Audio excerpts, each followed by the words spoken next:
مولوی صاحب سوی بابا زه د دې دنیا نه تلونکی په شتاب یم لکه پاڼه د خزان په رکاب یم دا جهان قصاب خانه کړه خدای ما او تا ته پابسته ولاړ په غولي د قصاب یم وایي که هزار آبادۍ وکړم په جهان کې که هزار آبادۍ وکړم په جهان کې عرض دا چې نهایت خانه خراب یم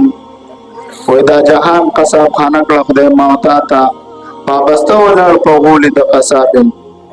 بیا وایي که صورت مې د سړي دی زه یې څه کړم صورت مې د سړي دی زه یې څه کړم په معنا کې د چارپایو په حساب یم وایي چې د خدای د معرفته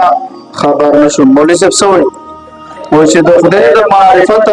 خبر نشم معلومیږي چې یا دیو یم یا دواب یم وایي لکه بوت چې په رڼو سترګو وده وي لکه بوت چې په رڼو سترګو وده وي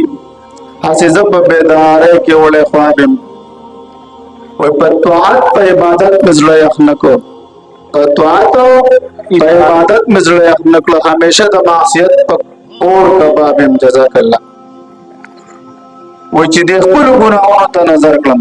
بابا وایي چې د خپلو ګناهونو ته نظر کړم سزاوار د هر عذاب د هر عتاب یم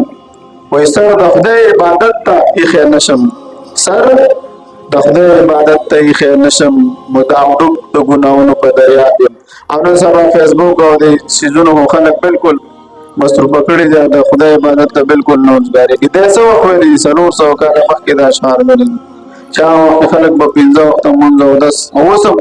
چې کوم خلکو سره دا موبایل نشته د هغوی ایمان سلامت دی محفوظ دی چا سره چې دا بلاګانې دي نو د ایمان نه به اکثر خلاص شوي دي